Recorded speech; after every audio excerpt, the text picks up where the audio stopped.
All right, this is the Dirty Dozen, rating a dozen characters who were done dirty in later versions. These are going to be popular characters from G.I. Joe history that somewhere along the line, a version of them was created that changed their look and changed who they are as a person so drastically that it's just disrespectful.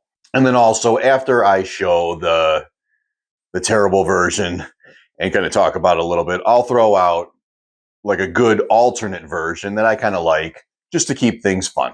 Number 12, Beachhead. He's a lane instructor at range school at Fort Benning. He likes to get up at 5 a.m. and run 10 miles. He likes to sit in a tree for 3 days straight waiting to ambush somebody. He doesn't mess around. He's a serious guy. He deserves respect. And then they did this to him. Yellow rifle, yellow handguns, stupid face, stupid vest. Look at this dumb gun. This figure came out in 1993 when the entire G.I. Joe line was made up of sub-teams. Beachhead is on the Battle Core team. If someone handed this to you, would you say that's Beachhead? Would you recognize it? And just to further my point, Beachhead does have a lot of versions throughout the years, and they all pretty much look the same. So I chose this one here to show you because I think this is cool. It's still his classic look, but it's like a desert style. It works. Number 11, Snake Eyes, the Silent Master, the Shadow Man, everyone's favorite ninja commando who does not speak. I see what they're doing. This is supposed to be kind of like a desert commando version of Snake Eyes. It looks kind of like V4 with the goggles, but it just seems like it doesn't belong together. All the pieces and parts kind of seemed like a hodgepodge, like they've been thrown together. It's a very lazy interpretation of Snake Eyes, very cobbled together. This is a version I do like. This is an Arctic Snake Eyes, and you can notice the weasel skull necklace that he is wearing, which came from Quinn. Number 10, Dr. Mindbender, the ex-orthodontist who experimented with brainwave stimulation to cure tooth pain. He experimented on himself and drove himself insane. Big personality, big character. And then this. This is just such an uninspired version. As I go through and dig through and do research on, these past figures and different lines, over and over, every time I come across something from G.I. Joe vs. Cobra, it's just junk. G.I. Joe vs. Cobra just feels like the designers couldn't care less. It's all very lazy, bland, boring. It just seems like it was made by people who don't like their job. This is a version I think makes a lot more sense. The coat looks sharp. It's still Dr. Mindbender. He's still very recognizable. His muscular abs and pectorals are covered over, and I think that that's just fine. Number 9, Scarlett. Been there from the beginning. The first lady of G.I. Joe. Here's what they thought of her in 2002. More garbage from the G.I. Joe vs. Cobra line. She has the shoulders of a linebacker. She looks medieval. What is this? This version right here I kind of like. I don't find it to be too far off from who she is as a character. And the alternate uniform that she's wearing looks pretty cool. Number 8, Zartan. Multiple personalities, chameleon color changing like ability, master of disguise, ventriloquist, linguist, contortionist, scary guy. Then they made him look just like another one of his goons. It looks like he got a demotion. He's just another dreadnought. He looks fine, but he doesn't look like Zartan. If they called this guy Can Opener and made him a new dreadnought, it'd be fine. But because they changed Zartan so drastically, and of course he's a ninja now too. I do really like this version of him from the Pursuit of Cobra line. He is like a desert nomad. He looks like he's spending a lot of time by himself, becoming spiritual. Something is going on inside his mind. He's changing as a person. He's aging, but I love it. It looks great. This is a great figure. Number 7, Dusty, ex-refrigerator repairman who's been on the G.I. Joe team since 1985. Classic staple character. And in 2004, they made him into this numbnuts who looks like he belongs on a ship in Star Wars. Doesn't look like a G.I. Joe character at all. Doesn't look like Dusty. This version I like much better. Plus, he would come with his pooch Sandstorm, which is a great name for a dog. Sandstorm, come here, boy. Sandstorm. Number 6, Jinx. A ninja in league with Storm Shadow and Snake Eyes. Trains blindfolded. A badass. Here she is, seemingly a samurai. Why does she look like this? It's just not Jinx. You can have a female who looks like this and just rename her something else. What is with this rebranding of characters or just needing to like use the same characters over and over? If you got a different idea for a character, just name it something new. Here's another version of her from the Collectors Club, which I think works.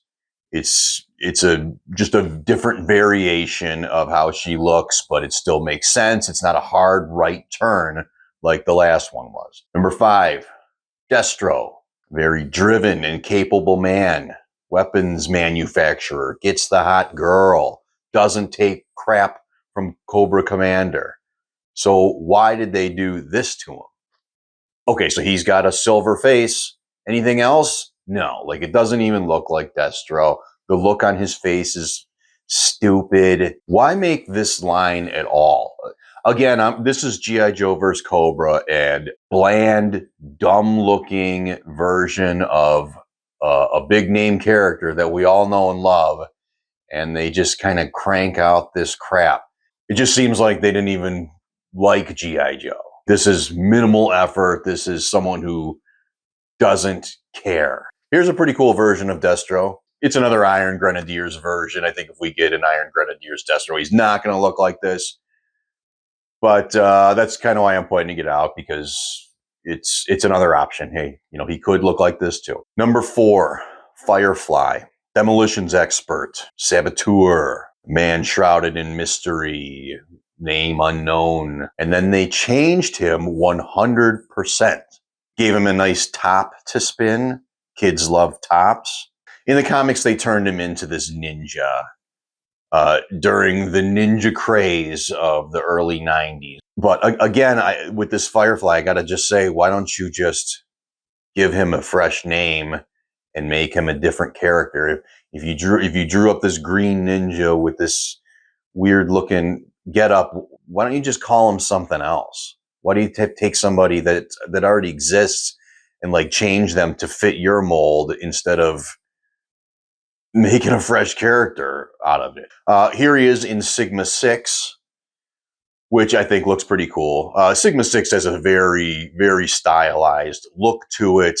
So if you really think about it and broke this down to like a classified character, it's basically the same. He still looks like Firefly. The only real difference, I think, is the mask.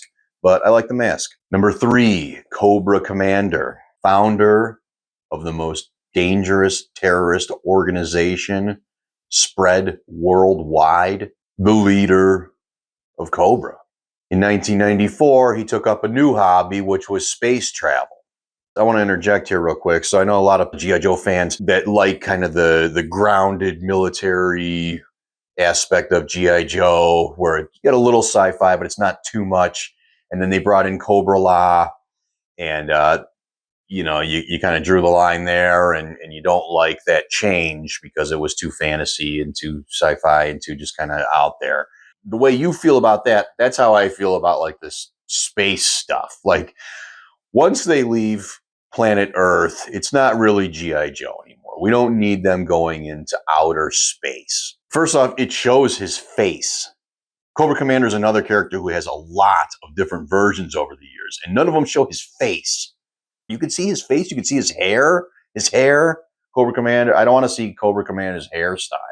He travels in this suction cup apparatus type vehicle, upside down bicycle. I don't know what the hell this thing is. He has this ridiculously oversized helmet. And I think this guy would be fine for a Viper. He looks like a Viper. Why do they call it Cobra Commander? Again, like just using a name to sell it, just put a different name on it. Why do we have to call this Cobra Commander? It doesn't look anything like Cobra Commander. Here's a version I do like. It's from the G.I. Joe Retaliation movie. It just looks slick. Helmet looks good. Face mask looks good. He looks like he's ready for battle. He's mean. He's Cobra Commander. Number 2, General Hawk, the highest ranking member of G.I. Joe, West Point graduate, dignified. So let's think about this. He now also goes into space, and he's the pilot of this robot. Why do they do this? Here's a version of Hawk I think looks good. We don't need it, but it looks good. Number 1, Gung-Ho, Marine, grew up in the swamps, tough guy, cool accent, classic character. And then they made this. Big dumb plunger, stupid oversized life vest, silly helmet, yellow pants. And then lastly, this was version 2 right here of Gung-Ho, which I really like. And I would really love to see him in his dress blues in the classified version. I posted that in the video previously in the comments. People kind of told me that it's probably because there's some licensing and some rights with using Marine's logo and probably the uniform in general and the likeness and this and that. So I understand that that is going to be a sticking point. And if you can't do it, you can't do it. But this was one of my favorite versions of Gung-Ho of all time. All right, that's it though, guys. Thanks for watching. Hit the subscribe button, comments, do whatever you want. Always appreciate everything. G.I. Joe, G.I. Joe.